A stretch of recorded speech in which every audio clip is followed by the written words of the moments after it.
Recording in progress. Oke, selamat malam ya teman-teman semuanya. Jumpa kembali di HRBP Talk. Lama ya, saya nggak tahu berapa lama nih. Kita nggak pernah ngadain HRBP Talk ya. Nah, nanti diusahakan di tahun 2024 ini kita rutin ya, setiap bulan mengadakan supaya teman-teman bisa dapat review-review ya tentang dunia HR. Saya akan agendakan untuk RBP Talk sebisa mungkin di awal ya, di awal bulan ya, minggu pertama malam ya. Cuman nggak bisa janji hari hari Senin malam kah atau Selasa malam kah ya. Pokoknya diusahakan malam-malam gitu ya, supaya banyak yang bisa. Oke, selamat datang ya untuk teman-teman yang mungkin belum join di grup WhatsApp HRBP Indonesia. Terus kemudian selamat datang juga untuk teman-teman HRBP Indonesia dan teman-teman GTHR ya. Saya lihat baru Mbak Edmin yang GTHR ya. Di GTHR ini ada sekitar hampir 50-an teman-teman yang sudah join GTHR. Kalau ada yang mau join GTHR nanti bisa join ya. Saya akan informasikan bagaimana, karena untuk member GTHR itu dapat slot lebih ini ya, lebih lebih awal, terus kemudian bisa ikut eh, pelatihan sharing online free ya. Kalau sharing onlinenya satu kali satu bulan ya berarti dapat 12 kali. Kadang kita juga pernah satu bulan 2 kali bahkan ya. Itu free semuanya untuk teman-teman yang ada di GTHR. Nanti saya akan informasikan. Oke, suara saya jelas ya. Eh, saya minta tolong teman-teman yang sudah siap bisa kasih emot jempol dong.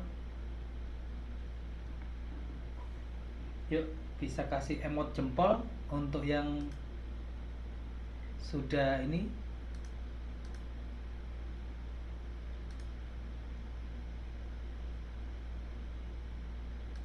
Oke, ini baru Mbak Edmi aja, Mbak Caca. Oke, yang lain siapa nih? Oh, Samsung ini siapa nih? Samsung ini orang Korea ya. Kalau orang Indonesia namanya Samsul. Jadi kalau orang Jawa itu HP-nya namanya Samsul mereknya. Mas Arif, Mbak Sri. Oke, siap ya. Oke, kita sama-sama belajar bareng tentang HR ya supaya teman-teman lebih update gitu ya. Oke.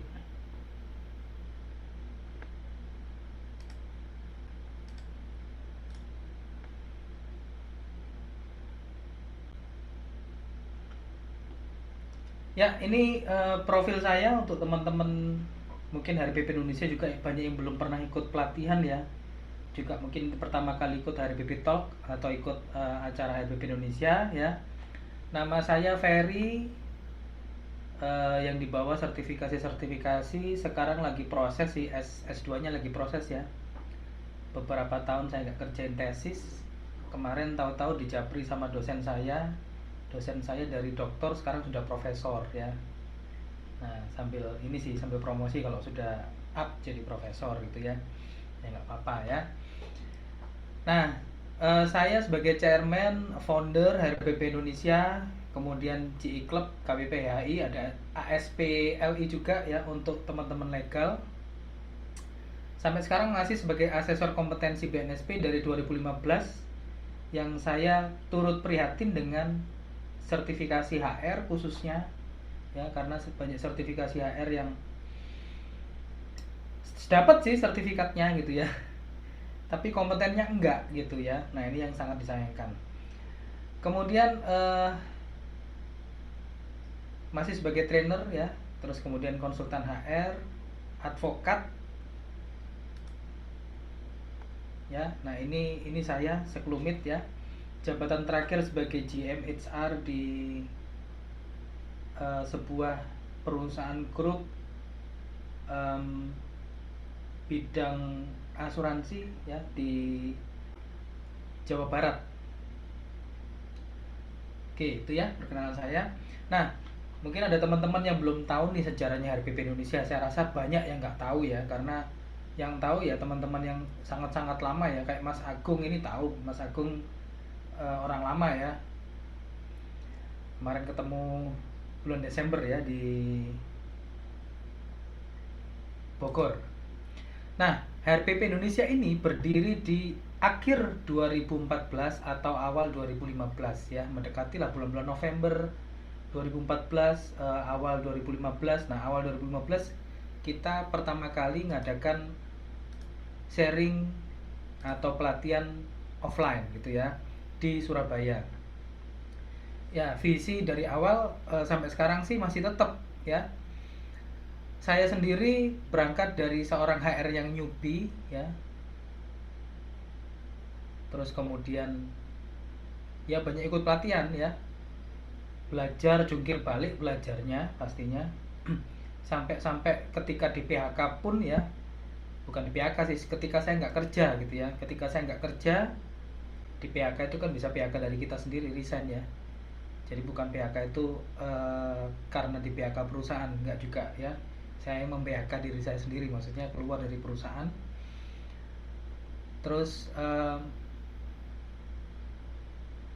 ikut pelatihan ya dengan sisa-sisa duit yang ada, bahkan sampai ngutang gitu ya, ngutang ke saudara supaya bisa ikut pelatihan, supaya bisa jadi profesional HR yang berkompeten ya.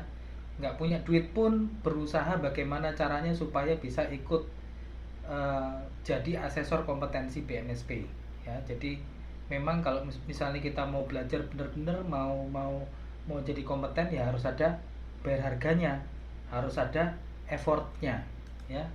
Kalau semuanya nggak ada effortnya ya nggak mungkin bisa ya. Saya nggak mungkin bisa jadi seperti sekarang tanpa ada pengorbanan, baik itu waktu maupun biaya ya.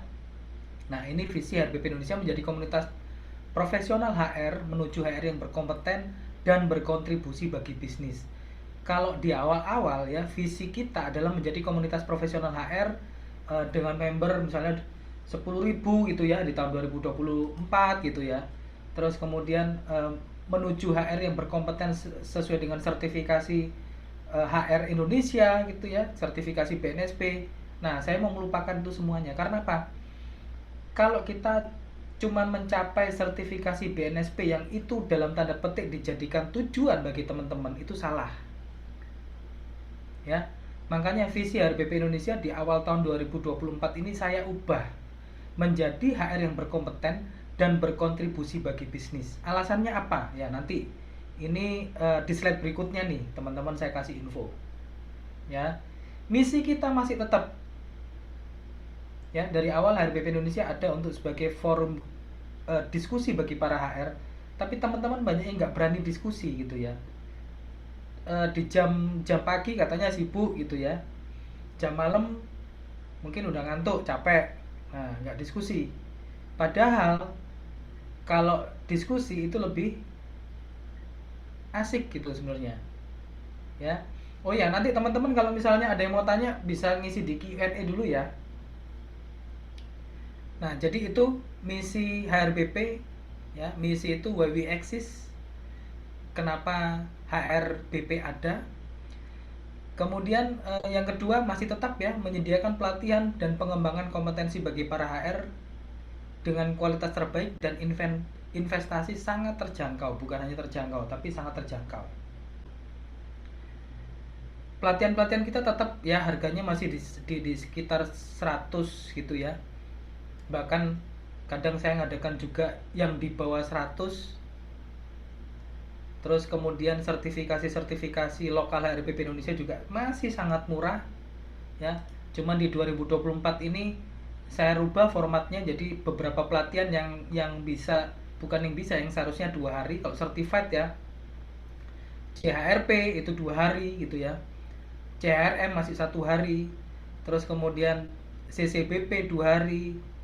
Terus kemudian sertifikat surplus skala upah 2 hari, karena memang ternyata ada sisi strategisnya yang sangat-sangat krusial untuk struktur skala upah ya, makanya saya rubah. Dan beberapa pelatihan itu nanti akan diadakan 2 hari karena memang bobotnya harus 2 hari. Bahkan saya berpikir 3 hari ya. Next nanti mungkin ada Certified Human Capital, Certified HRBP ya. HRBP mungkin bisa 3 sampai 4 hari, nanti juga mungkin bisa saya formulasikan kelas malam gitu ya. Nah, nanti tinggal teman-teman tunggu ya. Nah, media HRBP Indonesia saat ini WhatsApp, di WhatsApp itu paling sekitar 7.000 sampai 8.000 member ya. Meskipun ada yang masih di grup lama karena grup dulu kan WhatsApp itu 100 gitu ya, membernya jadi 200. Terus terakhir itu 400 atau 500 ya. Sekarang sudah 1.000. Nah, ada yang nggak mau di merger. Nah, banyak teman-teman itu yang saya sayangkan ya. Ini bahkan ada yang masuk grup HRBP Indonesia 3. Saya suruh ngisi link gitu ya. Ngisi link member karena ternyata di database belum ada. Mungkin sudah ada 4 hari gitu belum di replay. Ya, nah itu anehnya ya. Nah, sayang sekali kalau teman-teman jadi HR terus kemudian masuk di grup WhatsApp tapi jadinya kapal selam ya, nyelamnya lama banget gitu ya, terus kemudian aduh, munculnya sekali-sekali ya pas ini apa namanya, pembagian apa UMP UMK gitu ya, terus kemudian muncul tanya gitu ya, ada nggak yang punya ini ya UMK daerah sini gitu ya, padahal sudah di share ya. Nah ini ya, saya sudah informasikan, saya hanya share 1 kali. Oh, masih minta. Saya share 2 kali. Masih minta lagi. Ya, masih ada yang minta lagi orang yang lain. Ya, nah ini repot ya kalau misalnya saya mesti mengakomodir teman-teman yang jadi kapal selam. Terus ada juga yang punya alasan, saya nggak punya paket data Pak Ferry, bisanya cuma numpang wifi. Aduh, zaman sekarang gitu loh ya, paket data itu murah ya. Teman-teman sisihkan 50.000. Kalau misalnya paket 50.000 itu terlalu sedikit ya, ikut yang pasca bayar. Pasca bayar saya pakai pasca bayar ya, 15 GB dalam 1 bulan itu cuman 50.000 ya, Indosat. Itu udah sangat murah. Bahkan saya 15 GB lebih-lebih ya, karena saya lebih sering pakai wifi ya. Jadi jangan sampai teman-teman offline gitu, sayang ya. Selain WhatsApp kita ada Telegram ya, cuman Telegram ini juga ya seperti itu, ada banyak yang kapal selam, banyak yang akunnya off gitu ya. Instagram juga ada sekitar 1.200-an member. Terus kemudian Threads ya, Threads itu mungkin masih 100 ya. Teman-teman kalau tahu Twitter ya, saya nggak tahu Twitter sekarang kok agak susah masuk ya, padahal saya punya akun Twitter lama, susah masuknya. Kemudian sekarang itu Instagram nyambung ke Threads ya. Threads itu seperti Twitter tapi punyanya Facebook ya. Threadnya HRBP Indonesia ada, Facebooknya HRBP Indonesia juga ada.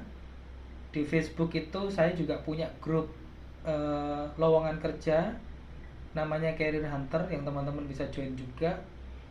Terus di Telegram juga ada grup lowongan kerja Career Hunter ya, grup lowongan apa namanya, HR juga ada. LinkedIn ini juga ada ya, sudah 2.000 membernya. YouTube-nya RBP Indonesia juga ada kalau teman-teman mau coba belajar ya. Oke Mas Dani, kalau misalnya suara saya kurang jelas bisa live dulu ya, terus kemudian masuk lagi.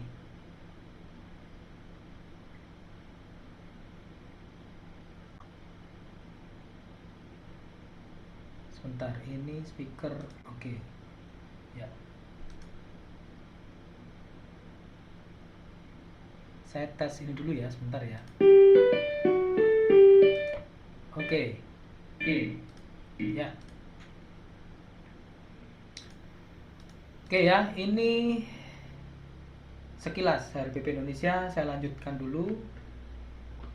Nah, dulu ya HRBP Indonesia itu kepanjangannya adalah Human Resource Business Partner Indonesia ya. Ini tahun 2015 sampai tahun 2023 ya, saya rasa cukup lah ya. Kita tetap ya kependekannya adalah HRBP Indonesia, tapi saya lebih condong kita jadi Human Resource Business Profesional. Jadi bukan cuman sebagai partner tapi yang profesional. Jangkauannya bisa lebih luas. Ya. Terus kemudian moto yang terbaru adalah Trailblazing HR Excellence where passion meets people. Jadi harapan saya kita jadi HR yang bukan cuman kompeten ya, tapi excellence. Dimana kita sebagai HR itu punya passion untuk bisa mengembangkan diri menjadi HR yang profesional dan excellence. Ya. Nah, caranya gimana supaya kita bisa lebih kompeten? Ya, nggak urung namanya, mesti namanya belajar ya. Nah, ini saya informasikan untuk agenda-agenda belajar di HRBP Indonesia. Teman-teman bisa akses di sini HR Training ya, Januari 2024. Agendanya besok tanggal 14 Januari itu ada Human Capital Strategis 4.0. Ya, nanti trainernya bukan saya. Cuman 200.000 sudah termasuk rekaman ya, tapi ini early bird sih ya, sampai 8 Januari. Setelah 8 Januari saya lupa ya, teman-teman coba bisa cek nanti di link bit.ly HR Training Januari 2024. Kemudian yang masih murah ini CHRO, sementara CRO ini boleh diikuti oleh sampai supervisor ya. Fresh graduate juga boleh, mahasiswa semester akhir hukum, psikologi, manajemen bisa ikut ya. Besok tanggal 13 CRO tetap jalan ya. Silakan kalau teman-teman mau daftar CRO, CIRO boleh ya. Investasinya masih 600 di sampai besok ya. Sampai hari ini mestinya ya, sampai hari ini. Kalau misalnya malam ini mau daftar boleh, atau masih besok pagi boleh lah ya untuk CHRO. Bulan depan atau next batch ya, karena paling ini kita ngadakan sertifikasi seperti ini setahun cuma 2 kali ya, karena banyak sertifikasi, nanti ada sertifikasi yang baru. Ini nanti akan jadi 700-an ya, dan harganya nggak bisa kembali ya, nggak bisa ke 600 kembali. Kemudian tanggal 20 Januari ada CRM, silakan teman-teman yang mau ikut. Early bird sampai tanggal 10 Januari masih 950, tapi kalau teman-teman ada yang masih mau ikut daftar hari ini, malam ini, saya masih bisa bayar besok boleh lah ya, sampai besok lah boleh ya. Saya masih bisa kasih diskon harga di 950, karena setelah tanggal 10 kemarin seharusnya jadi 1150 kalau nggak salah ya, jadi selisihnya 200.000. Lalu kemudian tanggal 27-28 Januari itu ada Certified Specialist Strategic Salary Structure Designer. Bagaimana kita mendesain salary structure. Saya mau share karena kemarin saya sudah ikut training for trainer salary structure dari Kemenaker ya, banyak ilmu yang baru yang melengkapi ya. Sebenarnya ilmu struktur skala upah saya sudah dapatkan, cuman ini lebih melengkapi, memberikan saya tambahan metode untuk penyusunan struktur skala upah. Nah, enaknya kalau misalnya kita punya skill struktur skala upah ini, kita bisa paling nggak bisa nyambi sebagai konsultan. Ya, tahun 2018, 2017 itu kan pemerintah mengeluarkan Permen 1 2017 ya, kewajiban untuk menyusun struktur skala upah. 2018-an kalau nggak salah ya, saya dapat, 2017 ding. 2017 juga ya, saya dapat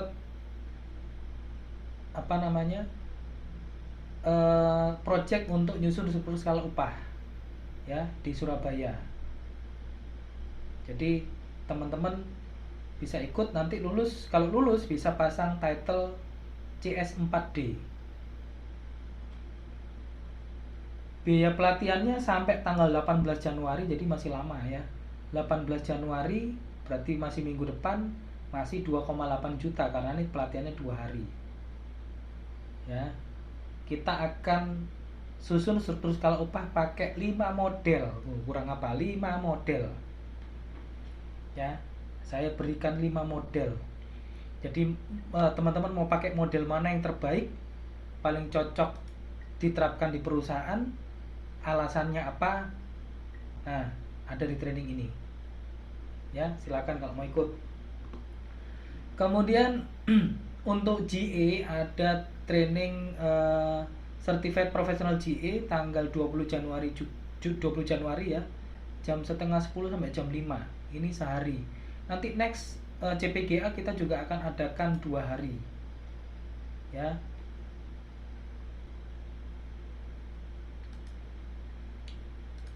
Oke ya. Terus untuk teman-teman kalau misalnya mau berkarir ya, ada pelatihan CV dinamis 50.000 aja sampai tanggal 14 Januari. Silakan daftar, ini linknya bit.ly ganti bos 2024 atau SID CV dinamis ya. Silakan kalau mau join. Kalau ini tadi HR training, bit.ly HR training Januari ini Januari 2024 ya, bukan Januari 24 tapi Januari Jan 2024 ya. Lalu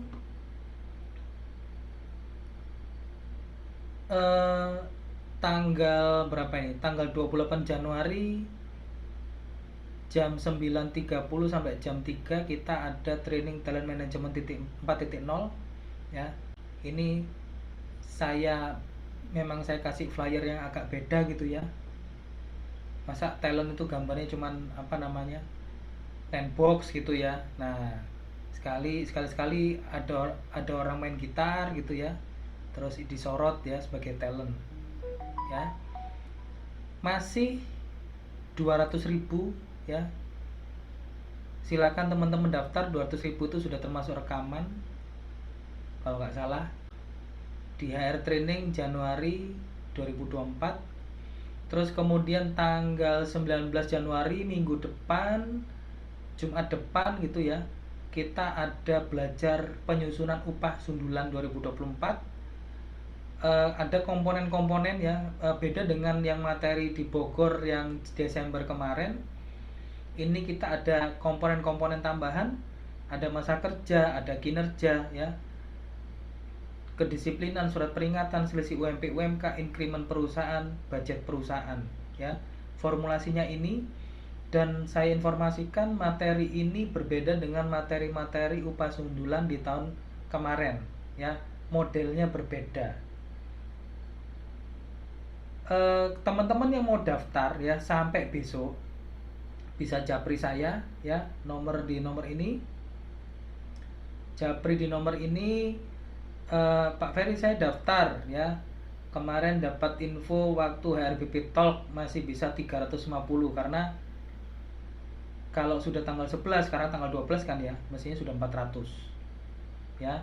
Nanti teman-teman akan dapat template Excel siap pakai, tinggal ganti nama ya, nama karyawan dan input gaji karyawan ya. Terus kemudian ngerubah variabel-variabel di sini. Paling ngerjain penyesuaian gaji ya, upah sundulan. Data sudah dimasukkan, terus kemudian ini tinggal klik pilih 10 menit selesai ya. Sudah digorengkan, tinggal teman-teman surfing ke Pak Bos. Metodenya seperti ini kalau misalnya mau pakai kinerja ya. Kalau mau pakai kinerja aja berarti masa kerja, kedisiplinan dan semuanya dinolkan ya. Jadi ini ada faktor plus-plusnya kinerja. Kalau kinerja bagus berarti nanti ada kenaikan sekian gitu ya. Masa kerja bertambah berarti ada penambahan sekian gitu ya. 1 tahun dengan 2 tahun, 3 tahun, 4 tahun beda-beda. Kedisiplinan juga, kalau kedisiplinannya bagus ya ada tambahan. Kalau misalnya karyawan dapat surat peringatan dikurangi ya, minus, poinnya jadi minus. Terus kemudian kedisiplinannya kurang disiplin juga bisa jadi minus. Terus bisa disesuaikan dengan keinginan perusahaan kalau misalnya ada tambahan penyesuaian, ya. Terus teman-teman akan dapatkan akses SK UMP UMK 2024 ya, data saya yang saya punya ya. Ini sebenarnya eksklusif untuk teman-teman GTHR. Jadi GTHR itu dapatnya banyak ya, database banyak banget. Silakan kalau misalnya mau ikut GTHR, nanti ada caranya. Oke ya, saya minta maaf untuk teman-teman yang belum apa-apa sudah tanya. Sudah ada pertanyaan di Q&A, karena pertanyaan Q&A kita usahakan sesuai gitu ya dengan topik ya, maksudnya sesuaikan dengan materi ya, bukan out of topic. Oke, ini yang teman-teman mesti pahami. Yang pertama adalah HR growth mindset di 2024. Jadi gini ya, ada, kalau misalnya teman-teman tahu anggur ya, anggur itu kan lama-lama kalau disimpan itu jadi anggurnya ada alkoholnya gitu ya. Nah, bukan anggur-anggur ini ya, apa namanya, sirup ABC bukan ya, atau sirup marjan yang anggur bukan ya, tapi ini anggur beneran yang diperes dan disimpan, dia bisa jadi ada alkoholnya ya, karena fermentasi. Nah, kalau anggur itu disimpan dalam sebuah kantong ya, kantong dari kulit ya, terus kemudian dibiarkan, terus anggurnya kita minum gitu ya. Ya, kalau minum banyak-banyak mabuk ya, jangan sampai seperti itu. Nah, terus kemudian kantong anggurnya ini diisi dengan anggur yang baru ya, otomatis kantong tempat anggur yang lama ini akan jadi koyak. Koyak artinya rusak. Artinya apa? Teman-teman kalau misalnya mau maju di 2024, ya ini momennya gitu ya. Teman-teman pertama haruslah ngubah mindset. Tanpa mindset yang berubah, mindset itu adalah diri kita sendiri. Bak tadi saya umpamakan kantong tadi. Ya. Kita mau maju tapi mindsetnya males belajar, ya nggak bisa. Ya, mindset dulu diubah. Orang kalau mau jadi pengusaha dan sebagainya, mau maju, mau sukses, mindset dulu yang harus diubah. Nah, saya mau ngajak nih teman-teman 50 orang di sini. Ayo merubah mindset. Teman-teman mau jadi GM, HR, ya, mungkin mau jadi manajer, sekarang staff, cuman butuh 2-3 tahun, bisa. Pertama ubah mindset dulu. Ya, saya kan bisa, wong saya jadi HR itu belum apa-apa, supervisor, kemudian belum sampai baru 21 bulan jadi supervisor, sudah ada yang minang jadi manajer. Ya. Nah, yang pertama yang harus kita ubah adalah dari mindset kita. Pertama,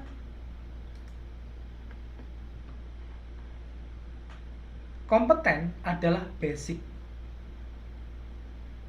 Banyak teman-teman yang punya mindset saya harus jadi kompeten, saya mesti punya sertifikasi BNSP, dan itu jadi tujuan.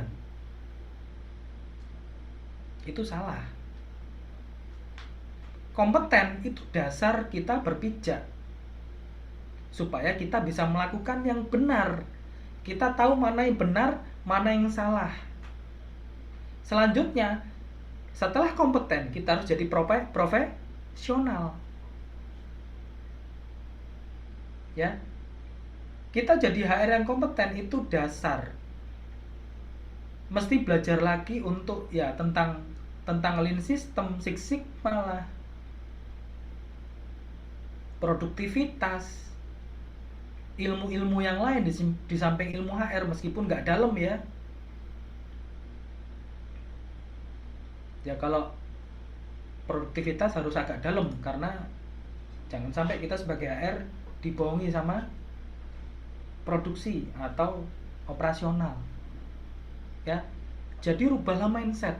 Bagaimana supaya kita bisa kompeten. Sertifikasi bukan hanya sertifikasi BNSP.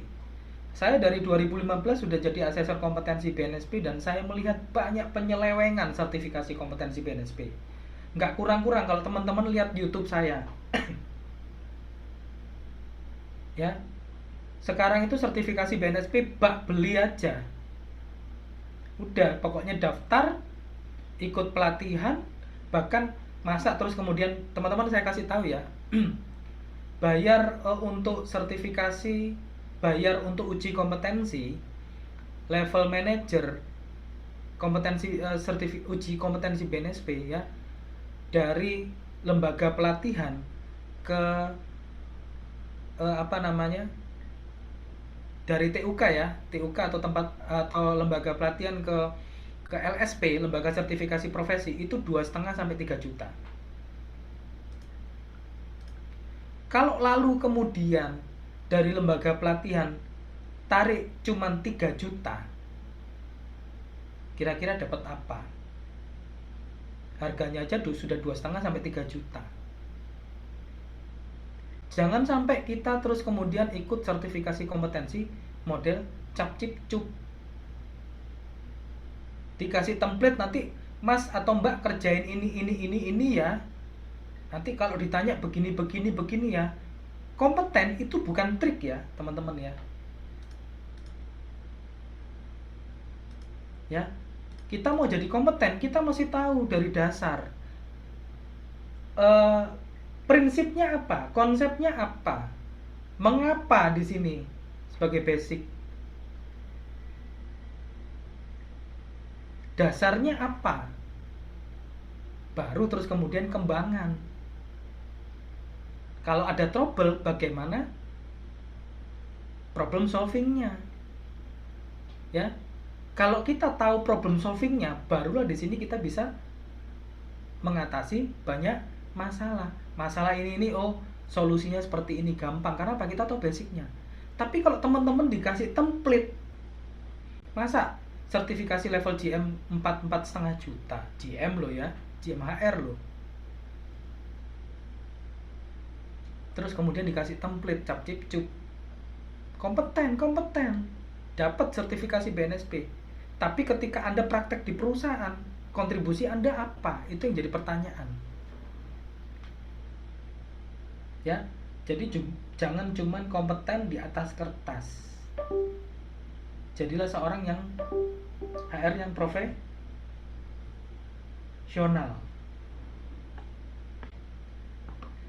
Yang kedua, willingness to learn.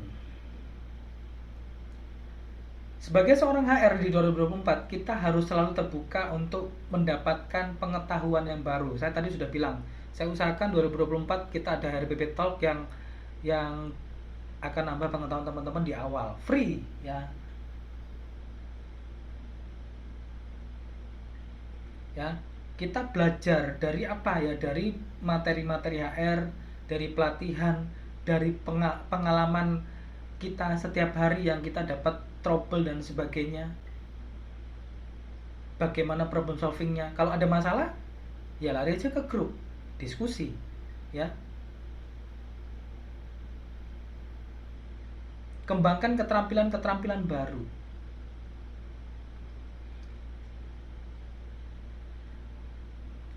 Di HRBP Indonesia, ya, kita ada banyak nih pelatihan. Nanti tanggal 30-an ada materi persiapan uji kompetensi ya. Saya lupa, pembuatan SOP atau job desk ya, ada dua materi, mungkin tanggal 29 atau 29 dan 30 malam-malam ya. Cuman 100 ribuan aja. Ya. Pertama, kebanyakan teman-teman yang saya tanya, coba kirimin job desk. Yang dikirim bukan job desk, tapi yang dikirim adalah daftar tugas. Teman-teman ya, saya kasih tahu daftar tugas itu seperti apa sih.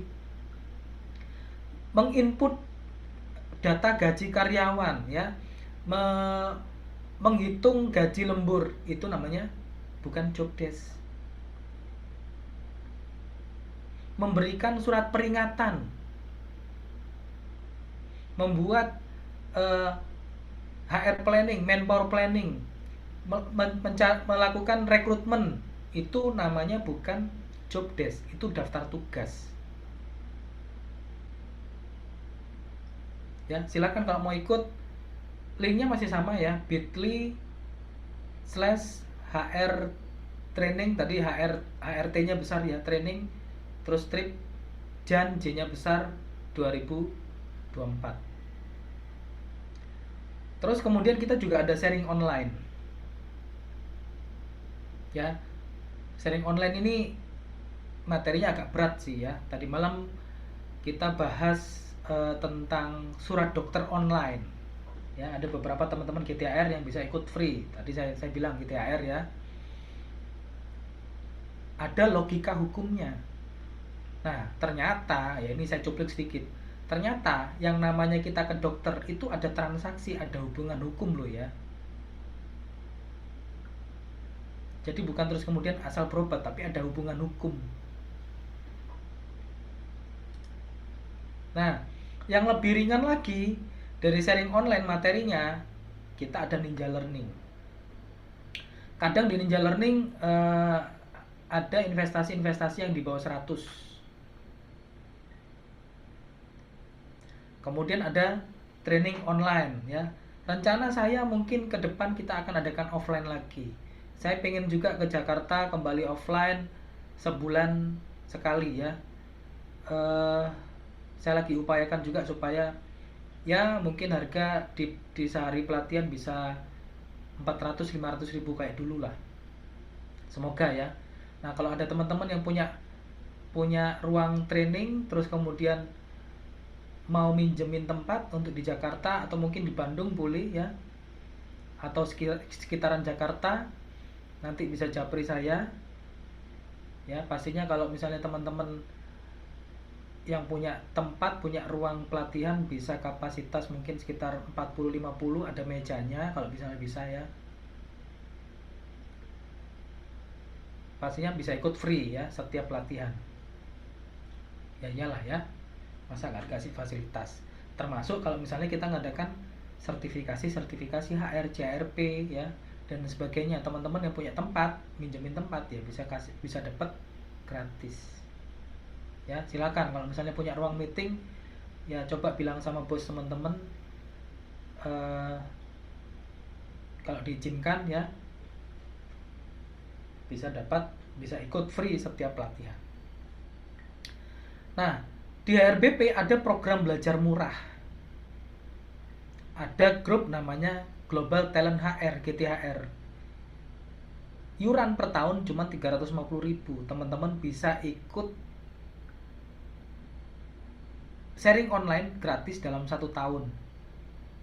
Ya. Bukan dalam arti 1 tahun berarti 12 kali.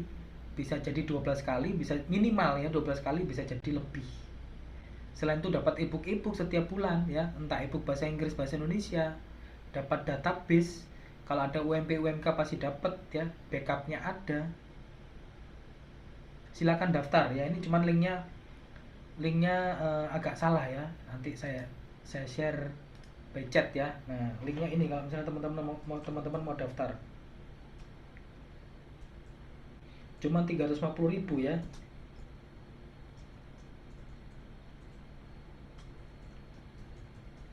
Nah, silakan. Kalau misalnya mau join ya. Oh, sorry, ini HTTPS-nya saya belum cantumkan ya.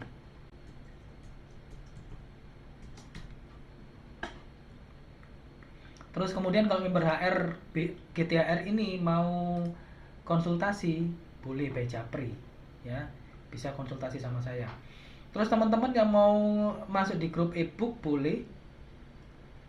Ada grup ebook di Telegram.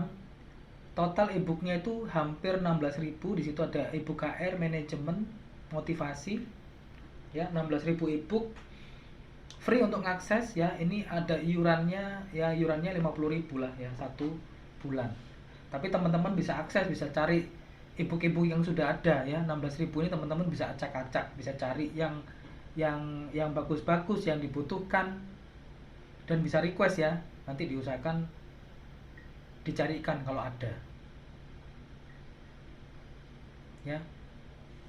Nah, banyak metode kalau teman-teman mau belajar. Jadi, ayo dimanfaatkan. Mindset yang ketiga, kita sebagai HR harus fleksibel. Nggak bisa terus kemudian kaku-kakuan zaman sekarang. Perubahan pasca pandemi, ya, budaya kita sudah berubah, metode-metode sudah berubah, maka kita harus fleksibel. Bos mintanya seperti ini, ya kita tanggapin positif dulu, ya. Sebagai HR kita nggak boleh kontra. Coba dipikirkan, ini masuk akal nggak? Kondisi bisnis di bidang bisnis perusahaan Anda bagaimana sekarang? Ya, harus tahu. Kalau misalnya memang bisa terapkan, ya terapkan. Kenapa enggak, ya? Terapkan.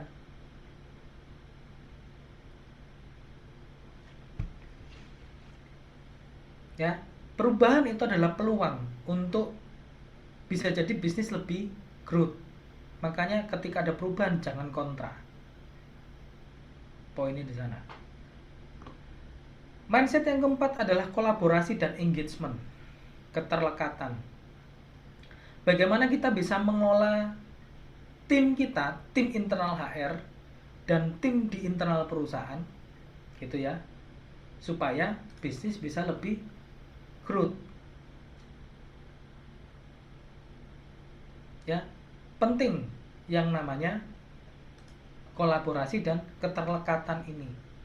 Bersatu kita teguh, bercerai kita kawin lagi, ya kan? Kan itu kan anunya ya, apa namanya? Peribahasanya ya, apa? Pepatahnya ya. Ya jangan sampai ya bercerai. Harus bersatu, harus berkolaborasi. Selanjutnya, sense of responsibility. Sebagai HR kita mesti punya mindset mau menerima tanggung jawab atas setiap keputusan top manajemen yang dilakukan top manajemen. Bos nyuruh PHK, saya bukan terus kemudian anti PHK, enggak ya. Kalau misalnya perusahaan lagi slow down, kemudian memang masuk akal perusahaan harus downsizing, harus mem-PHK, teman-teman sebagai seorang HR yang profesional, karena itu keputusan top manajemen, jalankan. Poinnya adalah jangan sampai namanya pesangon penghargaan masa kerja tidak dibayar. Ya. Poin yang kedua adalah kalau mau mem-PHK, ya ikuti dong PP 35, bagaimana alurnya gitu ya. Jangan tahu-tahu terus kemudian karyawan di PHK. Ya, tanpa ada surat pemberitahuan. Itu namanya teman-teman nggak kompeten. Ya. Yang kedua, sense of responsibility, belajar dari kesalahan yang ada. Gunakan pengalaman-pengalaman masa lampau untuk bisa lebih memperbaiki internal perusahaan sebagai peluang untuk pertumbuhan perusahaan.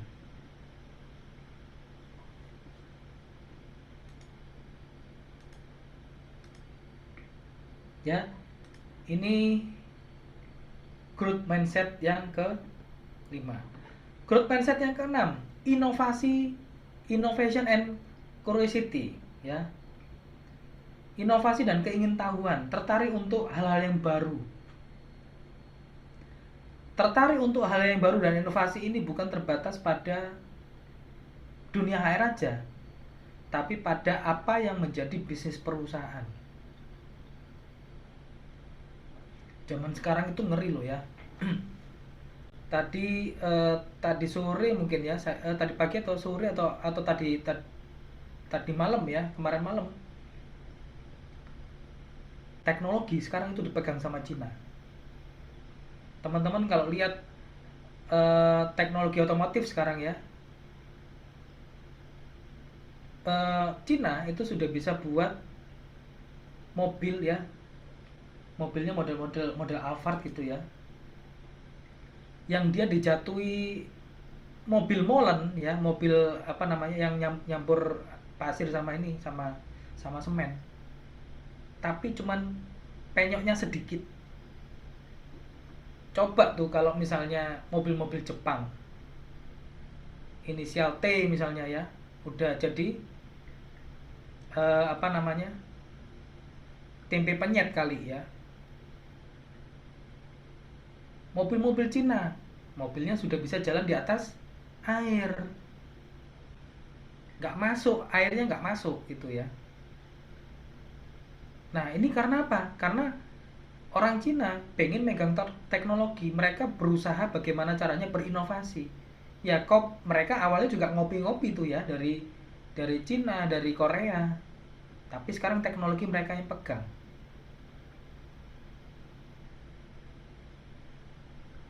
Ya, kalau tadi saya lihat Jepang ya, Jepang itu sekarang tadi itu ada mobil yang pakai pakai ini, pakai apa namanya, sticknya PS gitu ya. Nah kalau cuman kayak gitu itu kan pakai remote kan, ya orang-orang pada ngetawain tuh. Saya lihat TikTok tadi sore nih yang pakai pakai sticknya PS, tapi itu remote ya.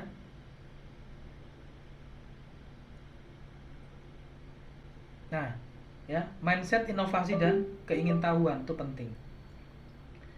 Selanjutnya, oh sebentar ini kok, oh oke, okay. Goal orientation. Sebagai HR kita juga mesti punya goal karir kita supaya kita bisa shifting gitu ya, kita bisa naik tingkat. Ya naik tingkat, naik jabatan bukan hanya di perusahaan. Ya, kalau misalnya perusahaan kita nggak bisa memfasilitasi kita supaya kita bisa berkembang lebih, ya loncat yang lain dong. Ya inilah apa namanya, eh, yang masuk akal lah ya. Perusahaan nggak bisa menampung kita sedangkan kapasitas kita besar, ya cari perusahaan yang mau nampung kapasitas kita. Nah kita fokus pada pekerjaan kita, nggak perlu gembar-gembor terus kemudian, oh perusahaan saya comply Pak Ferry ya. Tuh ada tuh, saya nggak tahu teman-teman di sini ada nggak yang di grup HRPP Indonesia 2. Saya bilang saya mau buktikan, saya bisa buktikan perusahaan Anda nggak comply, itu padahal perusahaan besar tuh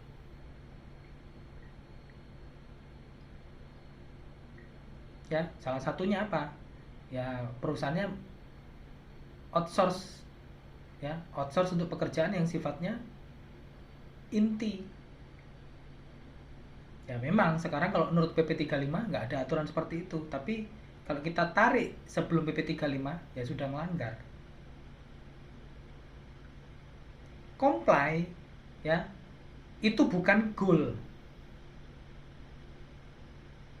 Comply sama seperti nomor satu tadi, comply is basic. Comply itu tempat kita berpijak, bak lantai, seperti lantai. Jadi kalau perusahaan kita sudah comply, itu minimal bro, ya gitu ya. Jadi jangan sombong kalau misalnya sudah comply. Bahkan Anda harus nambahkan supaya apa? Ya kalau perusahaan Anda sudah bisa lebih dari comply, ya tingkatkan lebih baik.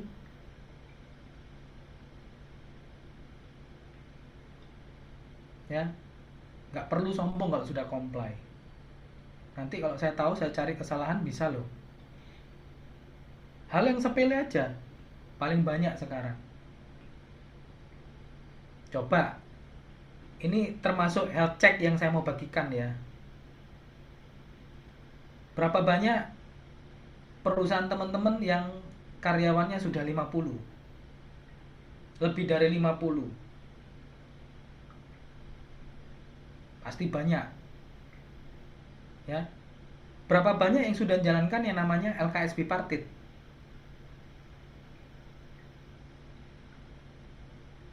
Saya yakin nggak banyak.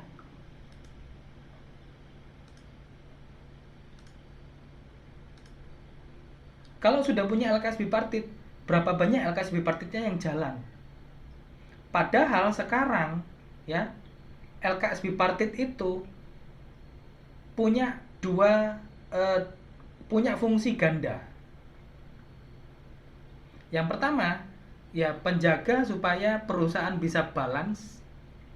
Jadi karena LKS Bipartit adalah forum diskusi supaya perusahaan bisa dinamis dan harmonis, itu yang pertama. Fungsi yang kedua, namanya LKS Bipartit, itu adalah satgas anti pelecehan seksual. Loh, saya baru tahu Pak Ferry kalau ada ganda fungsi dari tim LKS Bipartit. Ya Anda kemana aja bro? Tuh ya, pernah nggak baca undang-undang? Pernah nggak baca aturan terbaru? Bro and sis ya.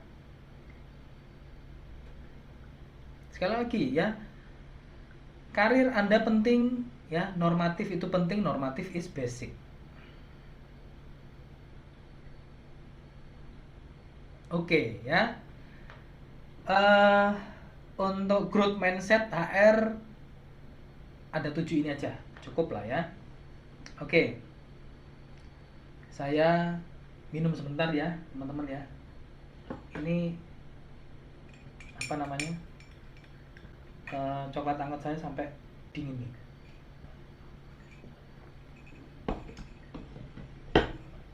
Teman-teman boleh istirahat dulu, minum dulu ya. Sambil kita lanjut lah ya. Nah, sekarang kita berbicara masalah HR trend. HR trend yang pertama adalah WFH, WFO, WFA. WFH kita tahu ya, work from home.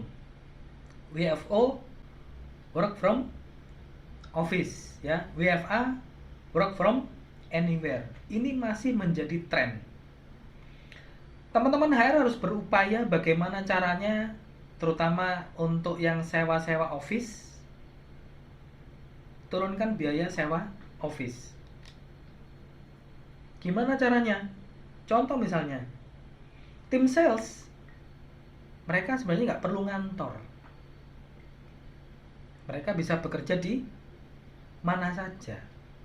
Mau kerja di rumah monggo, mau kerja di working space di mana aja boleh. Yang penting adalah KPI-nya tercapai.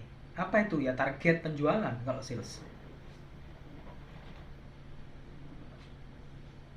Ya, jadi contoh misalnya kalau sewa office space-nya lebar ya, tim sales-nya banyak gitu, ya bisa sewa yang lebih kecil. Nanti mau ketemuan, mau meeting misalnya sama tim sales gimana? Ya cari aja working space. Mungkin ada working space yang gratis. Contoh misalnya di Surabaya. Surabaya itu ada working space yang disediakan sama pemerintah.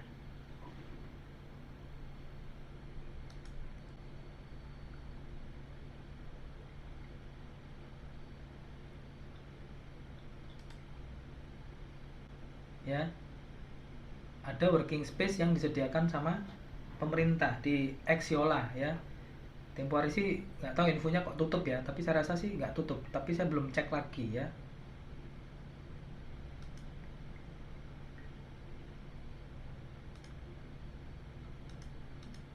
Nah,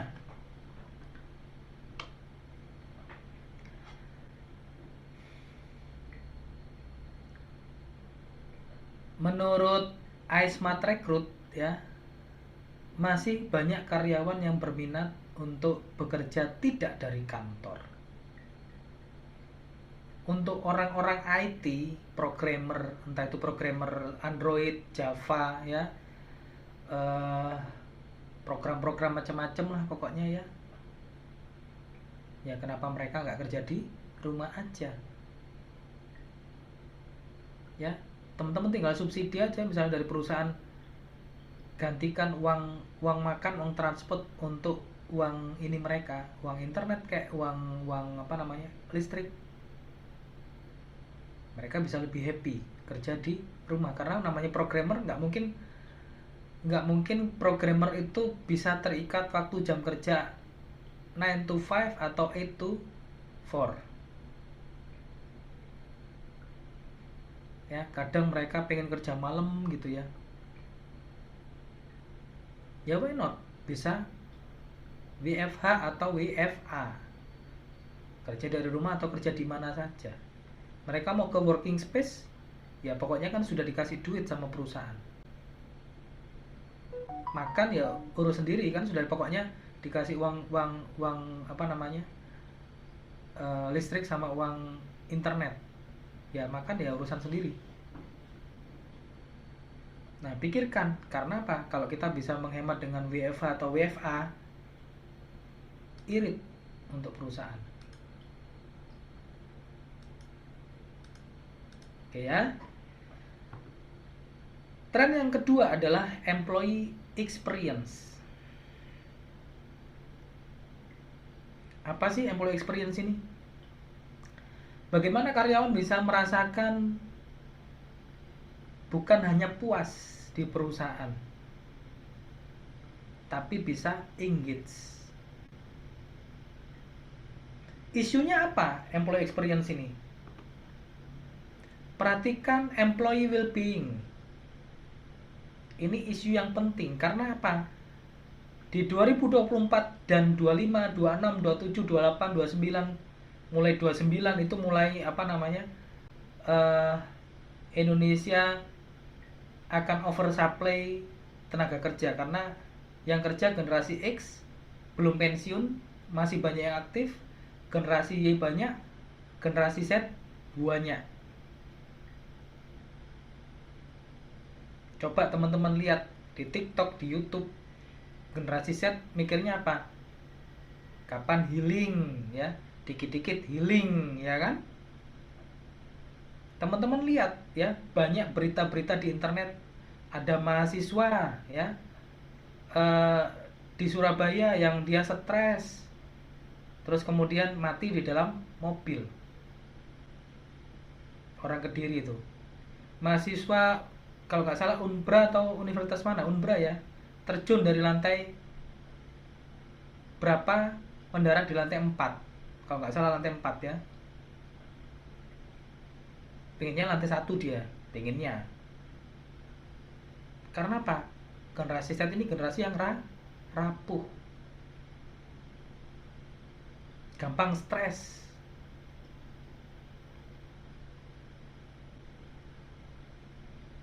Ya. Kedua, pemisahan antara pekerjaan dan kehidupan personal itu penting. Maksudnya apa? Ya, bilang sama bos-bos Anda,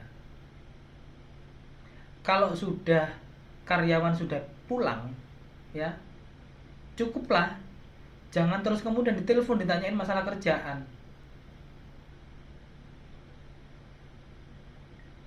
Ya, barusan juga pulang, belum nyampe rumah, baru di tengah jalan, mungkin baru 1 kilo 2 kilometer sudah ditelepon.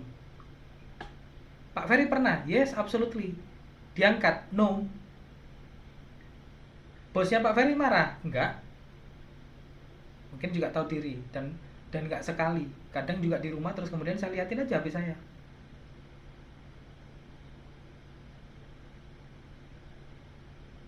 Ya. Zaman sekarang teman-teman, HR harus nyadarkan bos. Pentingnya employee experience. Jangan terus kemudian karyawan sudah kerja ya dari jam 8 sampai jam 5 terus kemudian diajak meeting lagi malam-malam. Kita itu punya kehidupan yang lain.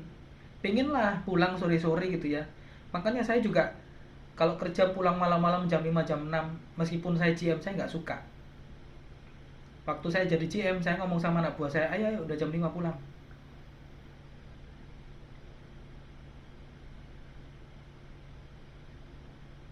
Ngapain? Ngelembur di perusahaan. Efektifkan, efisienkan kerja dari jam 8, dari jam 9 sampai jam 5. Makanya belajar bagaimana supaya bisa kerja efektif, bisa benar, bisa cepat. Itu yang penting.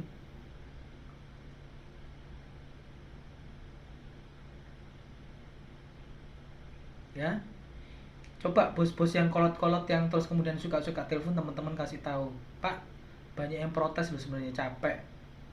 Udah kerja capek terus bapak bikin capek lagi di luar jam kerja, bertobatlah pak gitu ya. Harus berani. Bos nggak suka ya anda harus cari tempat yang bosnya mau ngikutin anda gitu ya, karena ini penting. Terus kemudian employee wellness adalah isu yang juga akan berkembang di dunia HR. Wellness ya, bukan cuman well being.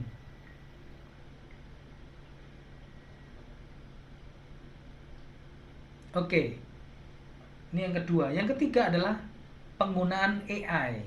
Next, nanti semoga kalau saya ada waktu kita akan bahas bagaimana penggunaan AI di dunia HR ya.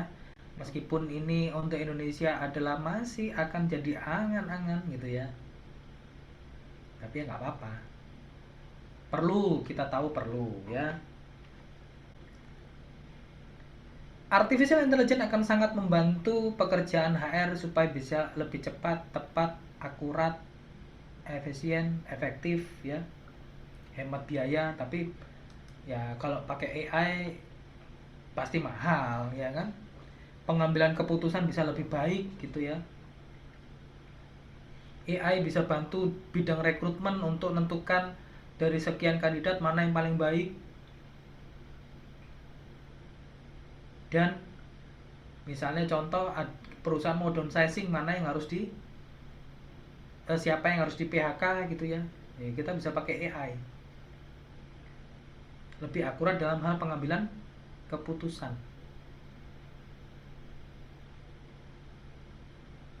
Nanti kita akan bahas detail ya. Next, tren keempat, generasi ya, kita tahu bareng-bareng. Tadi saya sudah katakan juga ya, Gen X masih ada yang di dunia kerja ya. Terus kemudian Gen Z yang rapuh, yang menuntut kenyamanan, mentalitasnya nggak baik ya. Ini akan lebih mendominasi tahun-tahun ke depan. Nah, teman-teman harus bisa memanfaatkan Gen Z ini dengan lebih baik. Karena di balik kerapuhannya ternyata ada sisi positifnya dari Gen Z. Gen Z ini orang yang sudah teknologi minded, digital savvy.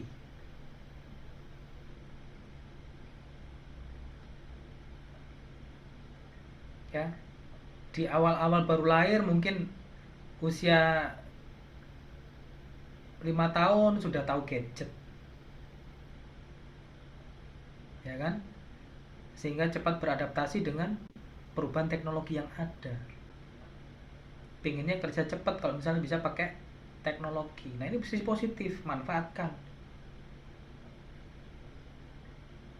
Negatifnya apa ya? Bisa jadi perusahaan-perusahaan yang nggak digital savvy, si Gen Z ini ya merasa ini ya, merasa apa namanya, nggak inilah, nggak betah gitu ya.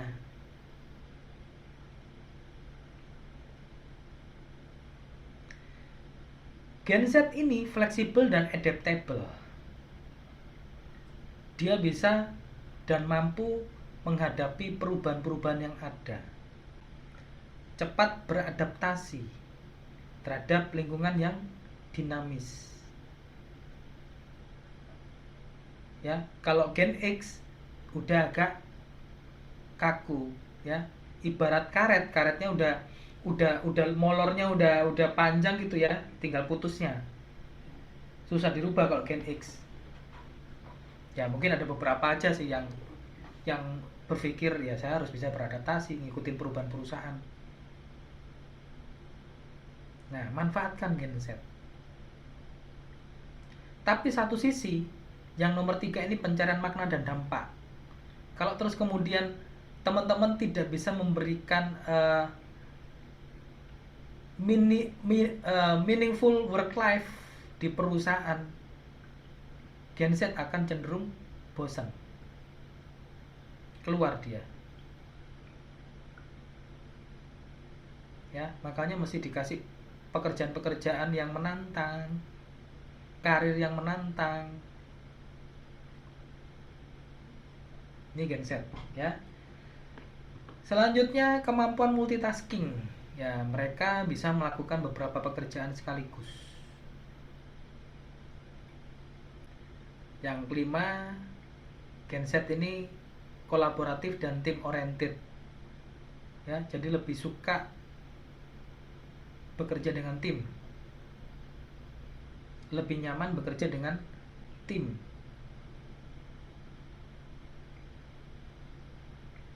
Terus yang keenam adalah genset ini punya keinginan tahuan yang tinggi dan bisa belajar mandiri. Makanya sekarang itu kalau misalnya bisa teman-teman buat yang namanya LMS, ya, Learning Management System, yang banyak. Ya, kalau misalnya nggak punya sistem LMS, gimana caranya? Ya buat training-training online sendiri, ya, HR-nya mesti kreatif, upload aja di YouTube. Atau pakai platform gitu ya, sekarang ada platform yang murah kok untuk LMS, nggak perlu buat sendiri. Kalau misalnya buat sendiri bisa pakai HRIS, build sendiri lebih enak.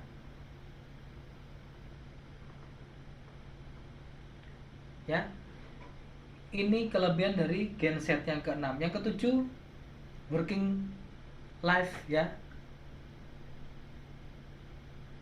well-being, balik lagi ke situ. Pengennya jam kerja juga fleksibel. Terus kemudian cenderung menggunakan komunikasi digital yang cepat, ya. Kalau misalnya bisa ngomong-ngomong, ya nggak usah ngomong ketemu gitu ya. Dua sisi mata uang, satu plus satu minus. Karena apa? Namanya bahasanya chat sama bahasa telepon sama bahasa ketemu itu beda. Yang kesembilan, genset ini entrepreneurial mindset, ya, punya pemikiran wira usaha. Mereka kreatif, bagus. Lalu kemudian lebih menghargai keanekaragaman dan inklusivitas. Inklusif, ya. Inklusif itu berarti terbuka, bukan eksklusif yang tertutup.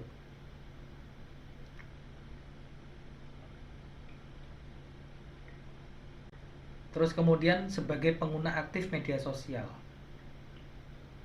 Nah, teman-teman bisa pakai nih.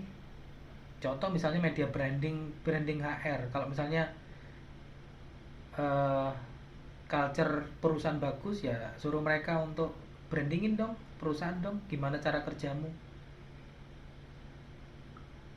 Mereka puas dengan budaya perusahaan, dengan atasan.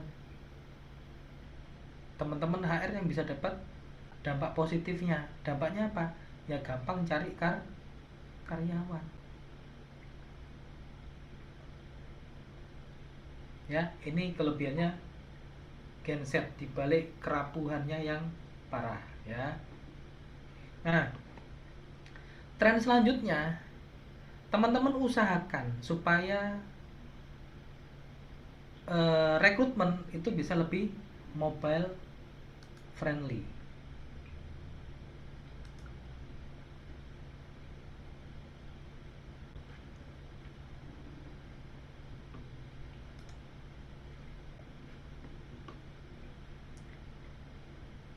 Jangan terpaku pada Jobstreet atau job-job yang lain atau website-website streamline yang lain, ya. Usahakan teman-teman bisa punya website perusahaan sendiri. Dan kemudian ada form online yang bisa diisi pelamar. Sebisa mungkin akses karir, ya, di website tersebut. Kemudian pengisian data bisa ATS, Applicant Tracking System. Biarkan si pelamar upload macam-macam, ya, teman-teman pakai program yang sudah bisa ATS, rekrutmen akan jadi lebih cepat dan mudah untuk menentukan siapa yang bisa dipanggil, proses selanjutnya dan tidak, ya. Mobile friendly ATS itu sudah agak-agak pakai expert system, ya. Yang lebih expert lagi ya AI itu, atau artificial intelligence. Jadi sebelum AI ya namanya expert system.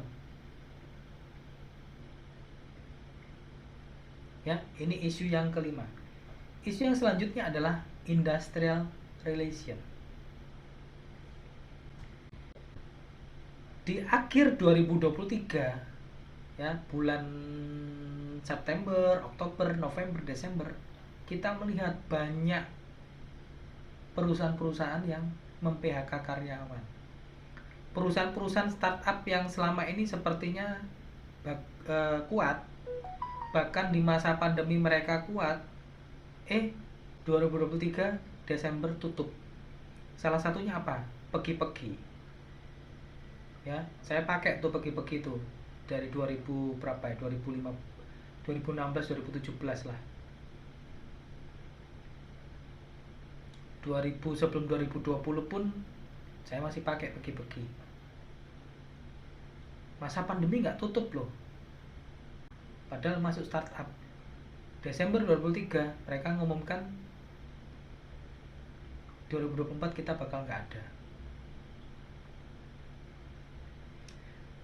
Sisi positif peningkatan PHK adalah karyawan, teman-teman bisa cari karyawan-karyawan yang bagus.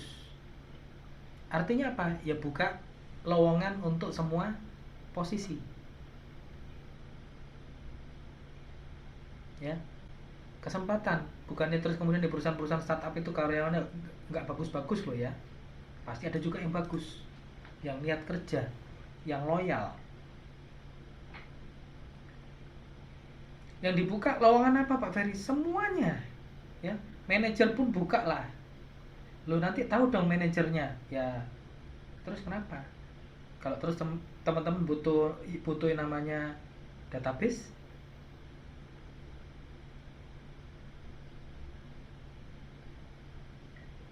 ya, peningkatan PHK akan lebih banyak lagi di 2024. Selanjutnya, tren selanjutnya, teman-teman harus berpikir masalah produktivitas. Tadi saya bilang, ya, basic is kompeten. Kompeten is basic. Kompeten itu adalah tempat atau lantai untuk kita berpijak. Selanjutnya kita harus berpikir masalah profesionalitas dan produktivitas. Jangan puas jadi HR yang kompeten, terutama di atas kertas, sertifikat berlogo Garuda Emas. Sampah bagi saya. Ya, karena apa? Ya banyak yang nggak kompeten ternyata. Ya buat apa sertifikasi BNSP tadi yang saya katakan? Tapi nggak bisa, tapi do nothing gitu loh.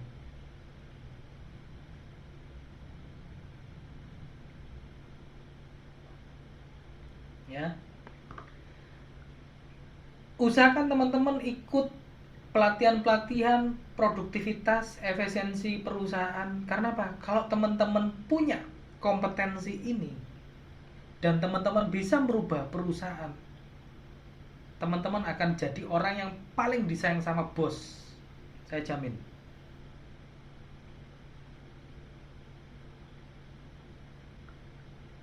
Ya, sekali lagi saya ulangi. Kalau teman-teman punya skill untuk peningkatan produktivitas perusahaan dan efisiensi perusahaan, teman-teman akan menjadi orang yang paling disayang sama bos Anda.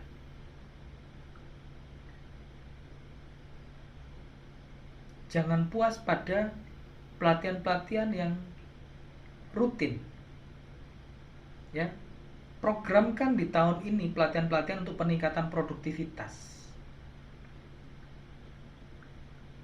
Kita sebenarnya kita di RBP sudah akan mengadakan, ya, dari 2000 sekarang 2023 2021, ya, sudah ada tuh pelatihan Lean, tapi kok dikit gitu loh yang minat. Saya heran sama teman-teman HR.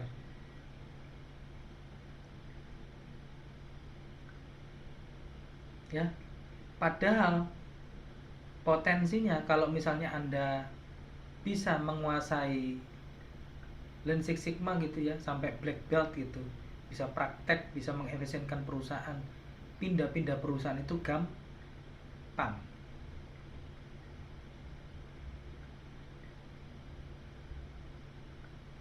Ya, ini skill penting nih. Dan akan jadi tren di 2024. Perusahaan yang nggak bisa produktif, perusahaan yang nggak bisa efisien, bakal tutup lama kelamaan.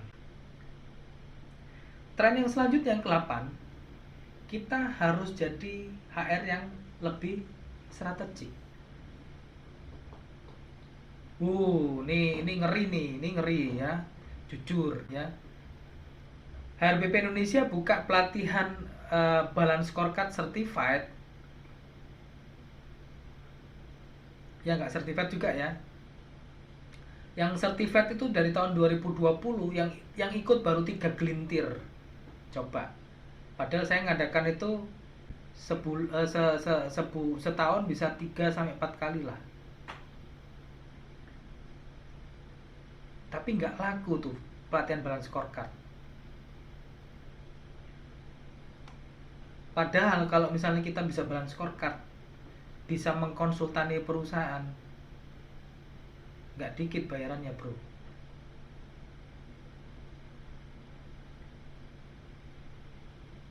Ya, ilmu yang susah harganya mahal. Maksudnya mahal bukan trainingnya ya, trainingnya murah kok balance scorecard. Kapan hari HRBP Indonesia cuma buka 1 jutaan.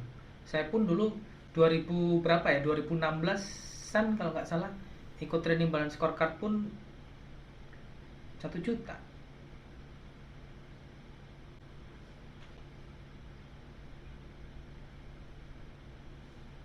Ya, penting untuk jadi HR yang strategik, HR yang berdampak bagi organisasi, HR yang bisa mengelainkan, menyelaraskan strategik perusahaan ke strategik HR.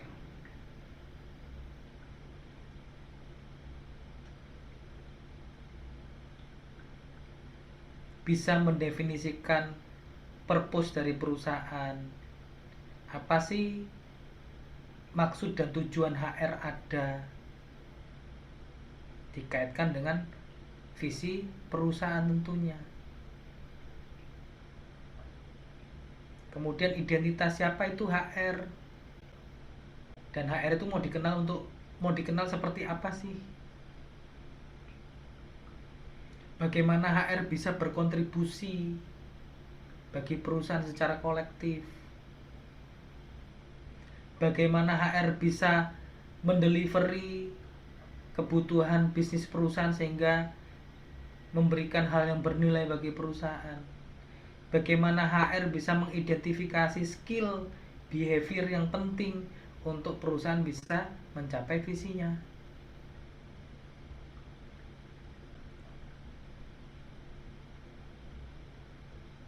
Bagaimana HR bisa mengenable perusahaan, bisa setting goal perusahaan, ya, prioritas-prioritas perusahaan dikaitkan dengan HR, tujuan HR. Jadi hari bisa buat program kerja. Nah, nanti di hari Minggu ya, kita belajar bagaimana cara buat program kerja. Silakan kalau ada yang mau ikut. Ya, tadi daftarnya di Bitly HR Training Januari Jan 2024. Ini kita sudah di batch 2. Akan jalan kok. Ya. Trainingnya mulai jam berapa tuh? Jam 10 sampai jam 2 kalau nggak salah. Kalau nggak jam setengah 10 ya, saya lupa. Bisa jam 2, bisa jam 3, bisa lebih.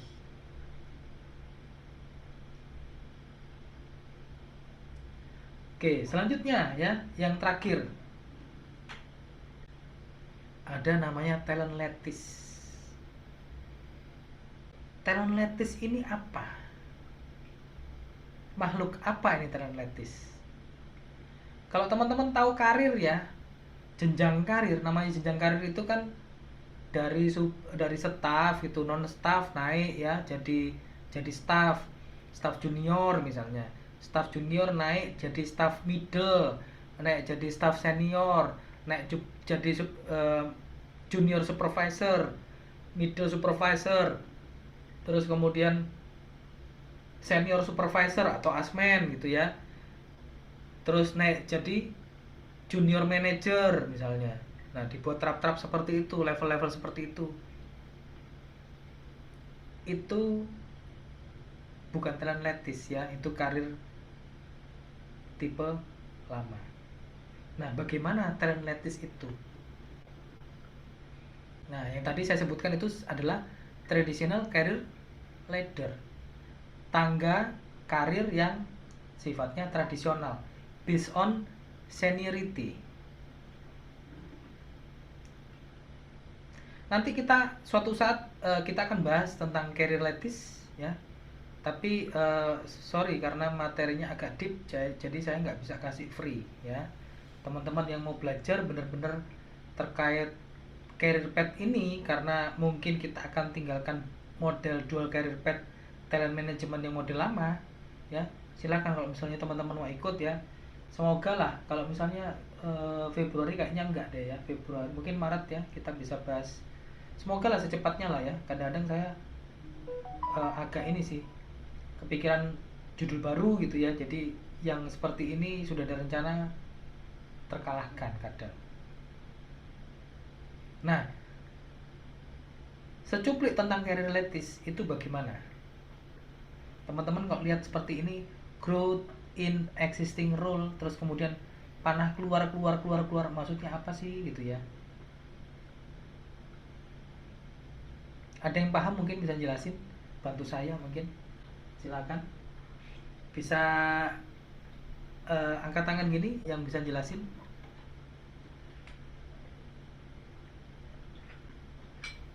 Ada? Jadi supaya bisa aktif gitu ya, bisa gantian gitu ya. Oke, kalau nggak ada saya lanjut ya. Jadi apa ini career ladder? Teman-teman lihat ya, ini inside organization, ini outside organization ya. Jadi karyawan itu tidak dikembangkan dengan model senioritas.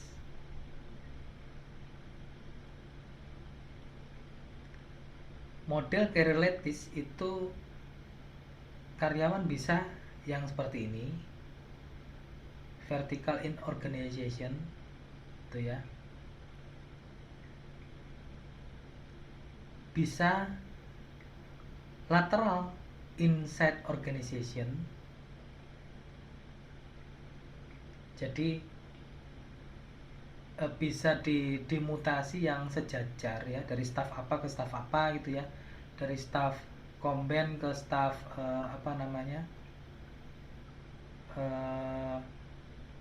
training, rekrutmen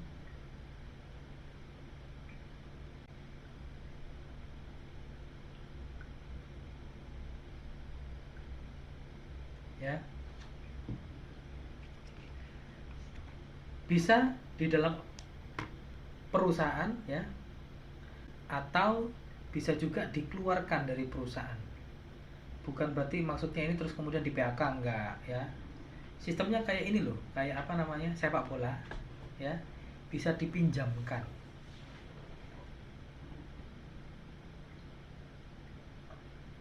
Ya tentunya mungkin kalau mau diterapkan gitu ya, bisa untuk perusahaan-perusahaan yang holding ya. Saya nggak sarankan sih kalau misalnya perusahaannya nggak holding ya, karena kalau nggak holding terus kemudian dipinjamkan ke perusahaan lain ya takut juga. Karena apa? Meskipun dipinjamkan keluar, statusnya adalah karyawan kita gitu ya, cuma dia dikaryakan dalam tanda petik di perusahaan lain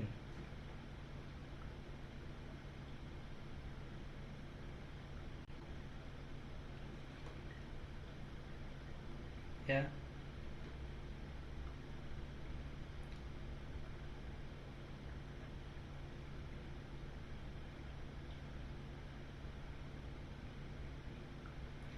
Terus kemudian bisa juga ini ya, cross functional and level in organization. Jadi bisa dipindahkan ke departemen lain di level yang sama di perusahaan. Terus kemudian adjacent skill in organization less senior, bisa dipindah ya, dimutasi di jabatan lain tapi downgrade.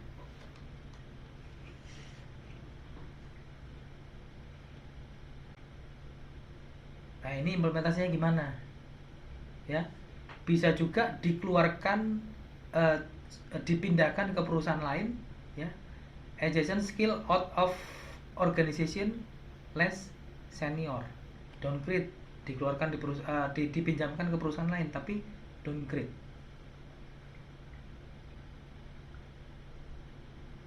Ada juga yang cross functional out of organization. Nah, bagaimana metodenya? Ya, nanti kita pelajari lebih lanjut. Kenapa terus kemudian career lattice approach ini menjadi tren? Kalau terus kemudian karyawan bisa menjalani yang seperti ini, dia akan jadi kaya. Jadi orang yang lebih siap untuk jadi seorang pemimpin masa depan. Ya, ibaratnya bahasanya kawah candra di mukanya ya ini, gitu loh. Dia diproses dengan menghadapi atasan yang model macam-macam.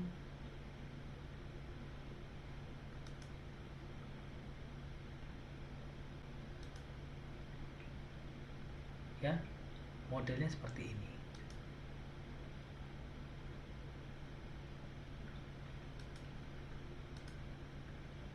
Oke, ya. 9 tren ya. Terus kemudian saya mesti kasih tahu teman-teman, karena materi nanti saya bagi ke teman-teman ya. Nyusun materi itu nggak gampang ya teman-teman ya. Jadi yang punya hak cipta materi ini adalah saya sebagai pembuat materi. Teman-teman punya hak pakai ya untuk belajar materi ini. Larangan adalah membagikan materi ini kepada siapapun yang bukan peserta. Apalagi upload ke website dengan tujuan untuk mendapatkan keuntungan. Loh, kok bisa sih upload ke website untuk mendapatkan keuntungan? Ya, ada beberapa teman-teman ya, materi-materi yang seperti ini meskipun free, kemudian diupload ke Script. Tujuannya apa? Supaya bisa download materi dari Script. Karena apa? Langganan Script itu bayar. Untuk kita bisa dapatkan materi, ya pertama metodenya langganan. Yang kedua harus upload. Yang parah adalah ada yang jual materi saya, bahkan itu materi pelatihan, template materi pelatihan. Ya. Saya masih kasih tahu teman-teman HRBP Indonesia, tempo hari HRBP Indonesia 5, kemudian HRBP Jatim. Di HRBP Jatim saya blok 4 orang dan kemudian 1 perusahaan. Karena apa? Upload materi saya di Script pakai nama HR XXX gitu, HR perusahaan. Di take down atau tidak take down, ya lebih bagus di take down. Tetap saya akan blok. Di bloknya gimana Pak Ferry? Pertama, teman-teman saya yang saya blok, saya nggak izinkan untuk ikut pelatihan, ikut HRBP Talk, atau ikut acara-acara HRBP Indonesia. Kalau di Surabaya saya adakan acara HR Potluck ya, free. Saya nggak izinkan. 4 orang tempo hari di HRBP Jatim dan kemudian 1 perusahaan ya, perusahaan di mana 4 orang ini. Artinya apa? Ya ke depan kalau ada karyawan yang HR yang lain dari perusahaan itu, tidak saya perbolehkan untuk ikut semua acara HRBP Indonesia, baik yang berbayar maupun gratis. Ya, kok serem Pak Ferry? Ya, Anda menyalahi aturan. Emangnya ini materi Anda? Sampai Anda mendapatkan keuntungan. Lah kok saya yang buat materi capek-capek nggak Anda bagiin keuntungan gitu loh. Sorry ya. Ya, dan terus kemudian namanya saya publish di grup. Ke depan ini saya mau buat lagi blog ya. Kalau yang lama ada blognya HRBP Indonesia itu saya lupa, HRBP learningforum.blogspot.co.id itu kayaknya masih hidup deh ya. Kalau blogspot masih hidup. Next saya akan buat blog yang baru ya. Saya buat zaman-zaman tahun 2010 2012 itu saya buat beberapa blog. Website saya bisa buat ya, yang perakhiran kom itu bisa buat, cuman saya agak malas karena apa ya, berbayar. Saya cari yang gratis saja supaya bisa lebih intens posting macam-macam. Next kita akan materi-materi yang saya sharing berupa tulisan akan masuk di blog, terus kemudian informasi-informasi akan masuk di blog lagi. Ya semoga ada waktu lah, karena buat blog juga mesti ini ya, sediakan waktu. Oke ya, sampai di sini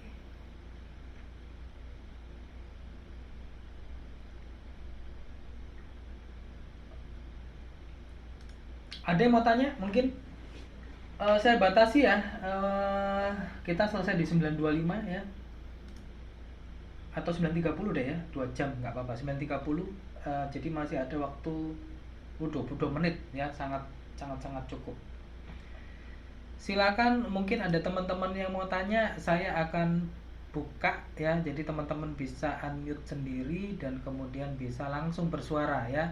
Untuk Q&A sementara saya tutup dulu. Tadi Q&A-nya nggak sesuai topik ya, jadi saya nggak jawab dulu. Oke, silakan kalau ada yang mau tanya.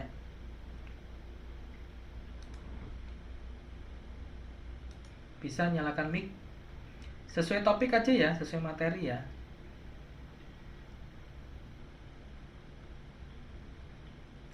Yang belum join grup HRBP Indonesia, oh ya, saya belum share ini ya, absen ya.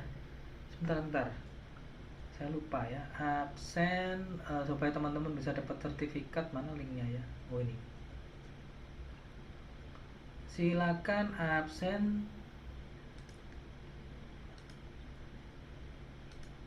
Saya taruh di chat ya. Sertifikat nanti saya bagi di grup.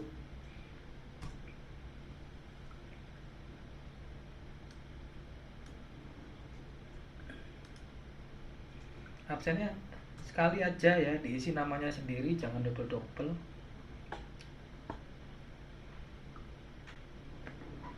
Materi nanti saya kirim ke email ya. Jadi minta tolong untuk ngisinya yang benar gitu ya. Kebanyakan teman-teman itu buru-buru kalau ngisi email, terus kemudian add Gmail gitu ya, nggak ada A-nya. Terus kadang-kadang gmail.com itu gmail.com gitu ya. Ya M sama N memang sebelahan sih, tetanggaan, tapi ayo coba ngisi pelan-pelan yang benar.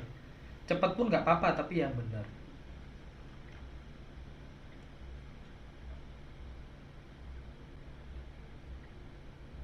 Silakan yang mau tanya, bisa nyalakan mic-nya ya, sambil saya minum dulu coklat hangat yang sudah jadi dingin.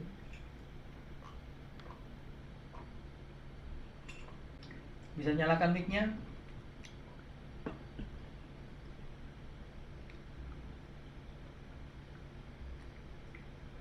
Yang belum join grup HRBP Indonesia mau join silakan, gratis ya.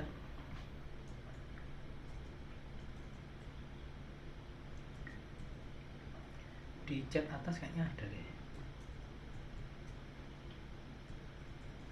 teman-teman tinggal kirim nanti apa namanya, kirim CV ya, CV atau LinkedIn.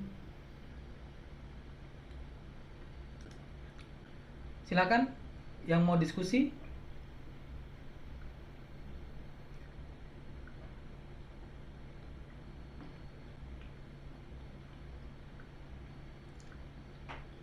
Mbak Dela mungkin, ini Mbak Dela ini teman saya nih.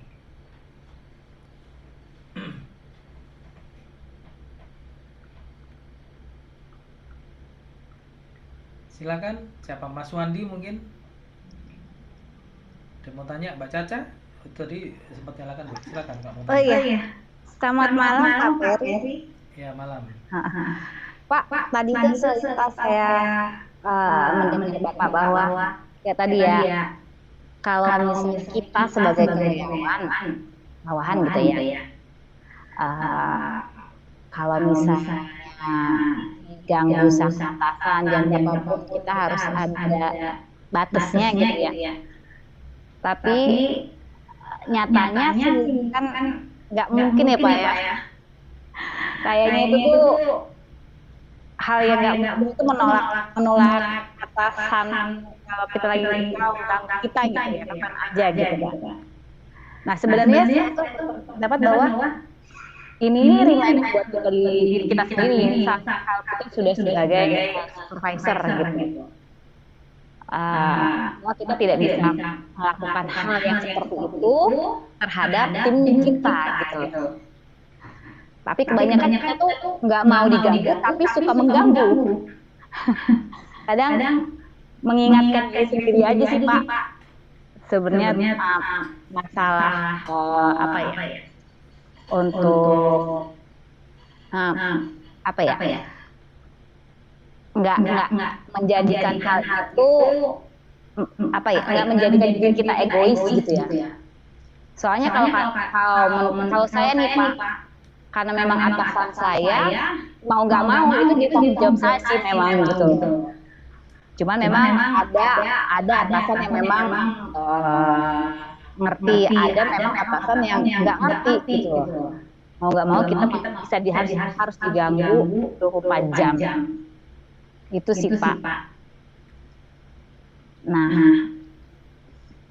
Pertanyaannya sebenarnya tadi bukan pertanyaan sih lebih ke arah bukan pertanyaan sih lebih ke arah sharing aja remind bahwa benar kata Bapak sih bahwa kita itu harus punya batasan untuk menerima apa ya perintah dari atasan. Cuman kalau menurut saya sih itu dikembalikan ke diri kita sendiri gitu loh.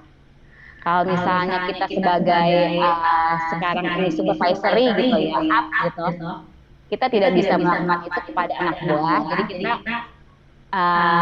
kita nggak mau begitu sama atasan, tapi kita juga tidak bisa melakukan hal itu sama tim kita gitu loh. Ya, benar. Ya.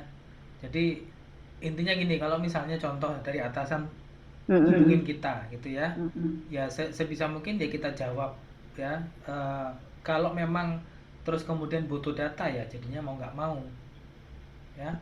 Makanya penting untuk kita punya HRIS ya, minimal lah kita punya HRIS. Jadi apa, supaya data apapun itu sudah bisa kita akses dari HRIS. Jadi kalau misalnya atasan minta ya mungkin kita bisa download, masukkan, convert langsung dari data ke Excel atau apa ya, usahakan seperti itu. Nah, reminding sih untuk teman-teman ya, saya lupa ya, tapi seingat saya nggak pernah, bukan nggak pernah sih, jarang banget untuk ngubungin anak buah saya ya. Selama saya jadi manajer, saya jadi supervisor di luar jam kerja itu bisa dikatakan mungkin hampir tidak pernah ya. Nah, jadi teman-teman usahakan ya, saya sendiri jiwa saya sendiri saya nggak suka. Pertama, meskipun saya sebagai manajer, saya lebih suka pulang itu jam 5 ya. Kalau misalnya masuknya jam 8 ya pulang jam 5 ya. Saya nggak suka lembur ya, saya maksimalkan Ya kerja di jam kerja. Ya. Gimana caranya supaya bisa cepat, tepat, nah itu yang penting. Makanya jadi HR harus banyak belajar. Zaman sekarang ya, jadi pinter itu gampang.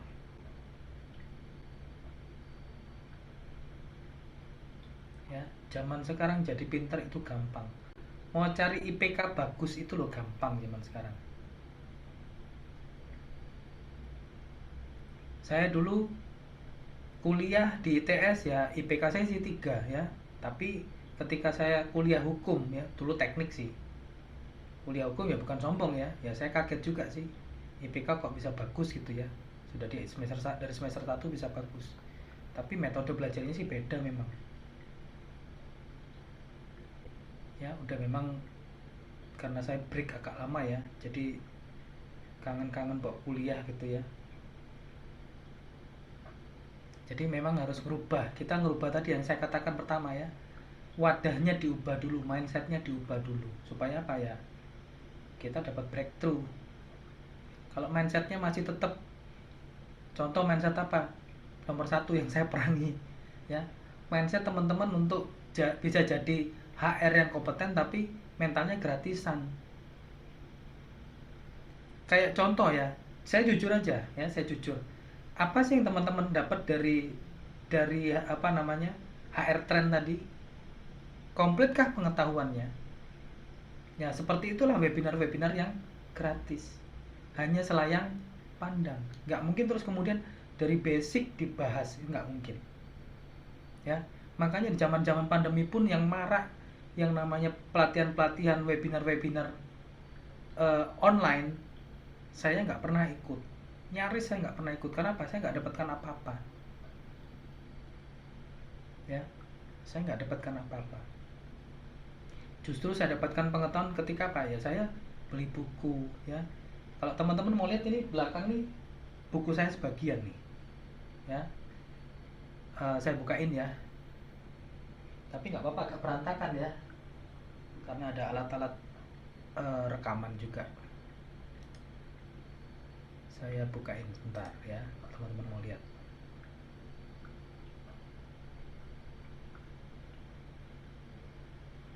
Tanpa background.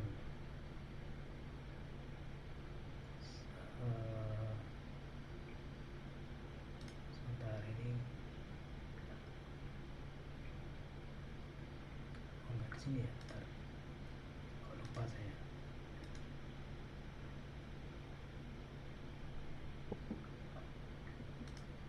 Ini cuma sebagian sih.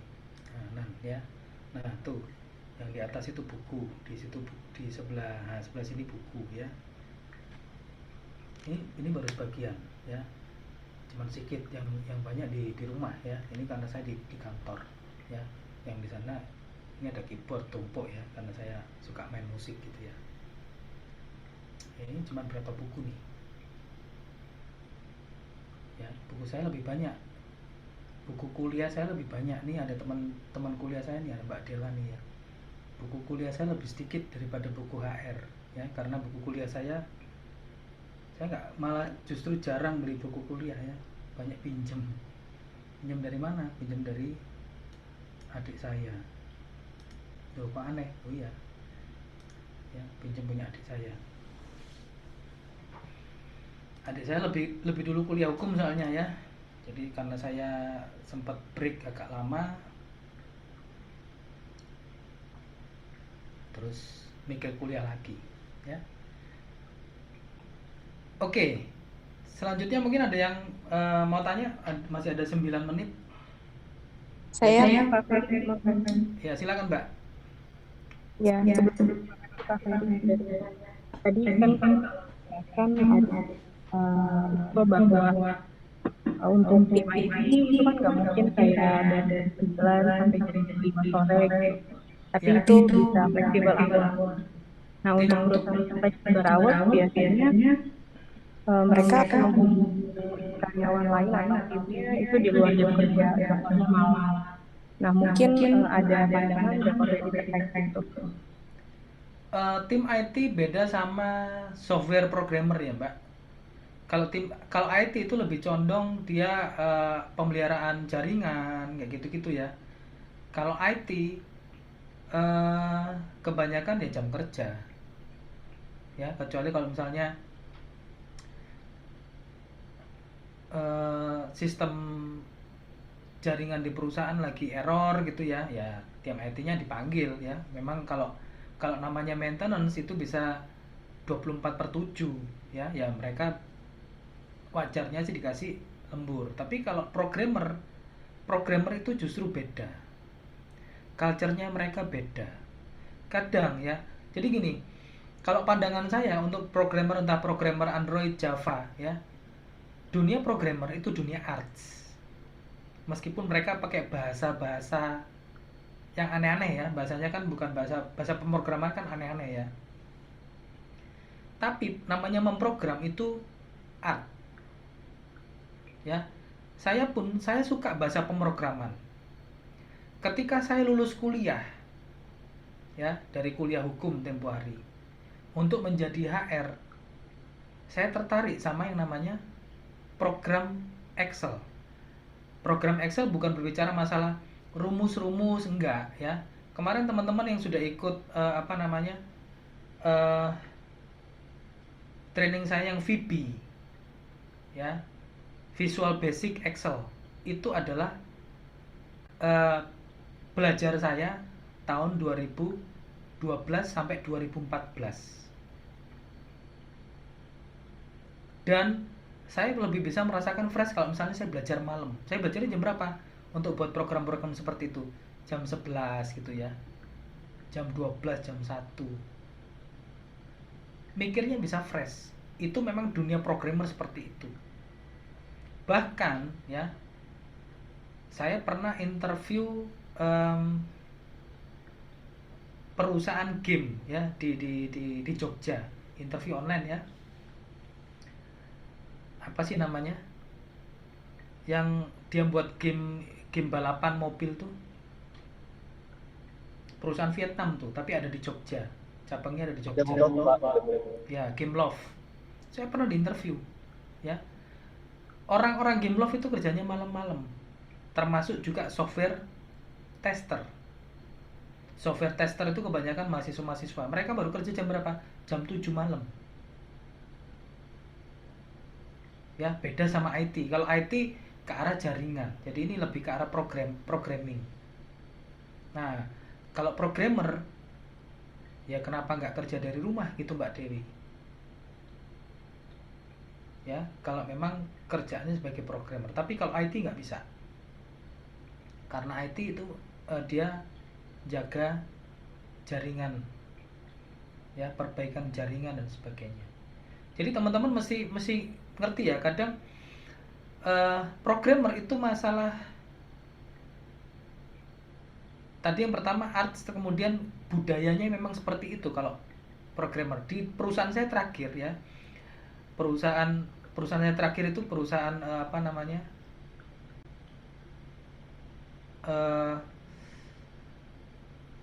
holding ya, bidang asuransi, tapi terus kemudian ada juga bagian programmer.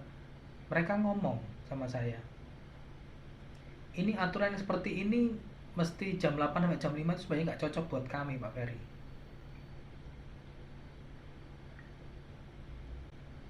Karena apa? Ya kadang pas kami di kantor tuh lagi pas nggak bisa mikir, bisa mikirnya pas di rumah. Jadi kadang mereka kerja malam, pas di kantor yang kerjaan dikit, kebanyakan hai malahan. Saya paham sama mereka karena apa? Ya, saya juga dunianya mirip-mirip seperti itu ya. Orang-orang rekaman musik jarang namanya rekaman musik shiftnya shift pagi, shift siang. Lebih fresh musisi-musisi itu rekaman malam-malam. Ya, teman-teman yang musik-musik juga pasti ngerti. Ya, dunia musisi sama dunia programmer itu dunia malam. Ya bukan ya. Apa namanya? ya motion design kan termasuk juga programming Mas Dani. Ya. Ya seperti itulah. Jadi teman-teman coba upayakan kalau misalnya bisa mengirit biaya, ya why not dengan merubah sistem. Terus kemudian selain WFH, WFA, WFO ada yang fleksibel. Contohnya misalnya apa kerjaan yang fleksibel? Kerjaan rekruter. Saya kasih tahu teman-teman ya. Rekruter itu jangan diikat 8 to 5 atau 9 to 6 atau 7 to 4. Kenapa? Bebaskanlah rekruter Anda. Kalau Anda jadi rekruter, Anda justru minta bebas ke perusahaan.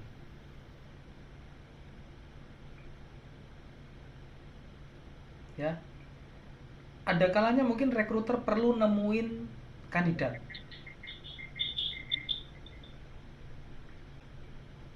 Atau mungkin menghubungi kandidat di luar jam kerja.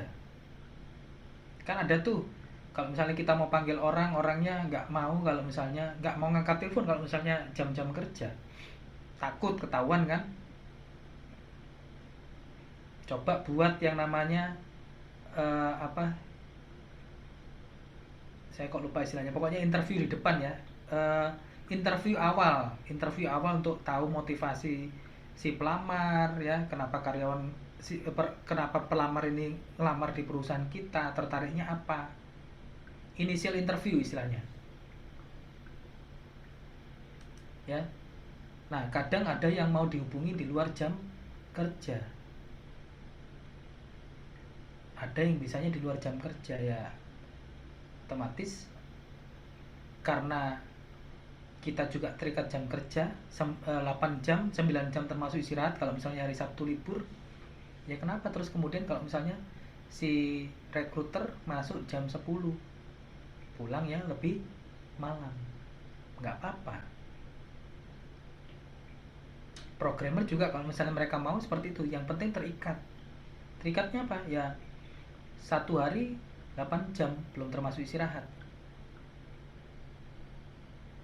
Memang satu sisi kalau seperti itu ada borosnya. Borosnya apa? Kalau malam-malam otomatis lampu harus nyala.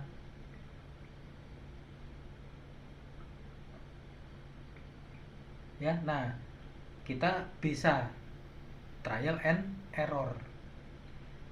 Ya kalau terus malam-malam, kalau mereka kerja di satu ruangan bareng-bareng ya nggak apa-apa. Kan sekarang zaman sekarang kerja pakai laptop ya. Bahkan saya pernah lihat entah di Google atau di Microsoft ya, yang di Indonesia ya,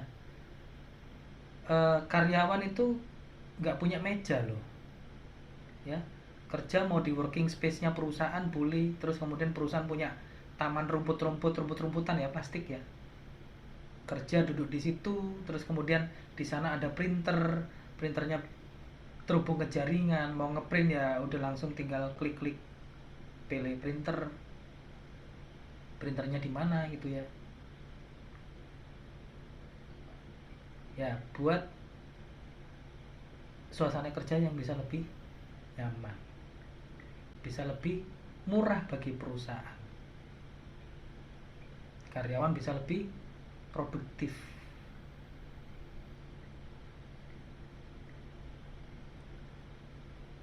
Oke ya. Untuk absennya sudah teman-teman. Tadi sebentar saya copy paste lagi ya. Silakan yang belum ya.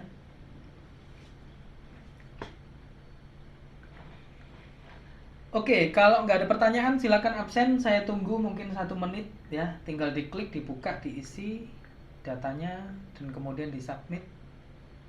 Sertifikat saya kirim ke grup RPP Talk dan saya harapkan teman-teman nggak live dari grup karena apa? Nanti di batch selanjutnya pun saya akan pakai grup itu ya, nggak saya buka grup yang lain. Jadi kalau misalnya ada RPP Talk lagi ya teman-teman ya sudah ada di grup itu, saya tinggal bagi link Zoom-nya ya ke grup ya. Jadi teman-teman nggak perlu join ke grup mana-mana, tinggal di RPP Talk itu aja. Nanti kalau sudah 1000 baru saya bukain yang grup yang kedua gitu ya. Tapi grup pertama bukan terus kemudian nggak saya kasih link Zoom, tetap saya kasih link Zoom ya. Tapi kan lama ya, kan 1000 ini baru 100 ya. Kalau misalnya satu batch 100 orang ya baru 10 nanti bulan ke-10 ya kan. Oke ya. Sampai ketemu next time ya. Jangan lupa absen ya. Saya ucapkan banyak terima kasih untuk teman-teman yang sudah hadir meskipun saya hitung-hitung di bawah 50% sedikit ya dari yang ada di grup, tapi nggak apa-apa ya. Saya apresiasi teman-teman yang rajin ya untuk join. Lebih rajin lagi, banyak-banyak belajar supaya kita bisa lebih kompeten, karena kompeten is basic, mindsetnya seperti itu ya. Sampai ketemu next time ya. Terima kasih, sukses, sehat selalu ya. Sampai ketemu di bulan Februari ya. Saya formulasikan di awal-awal Februari nanti ya.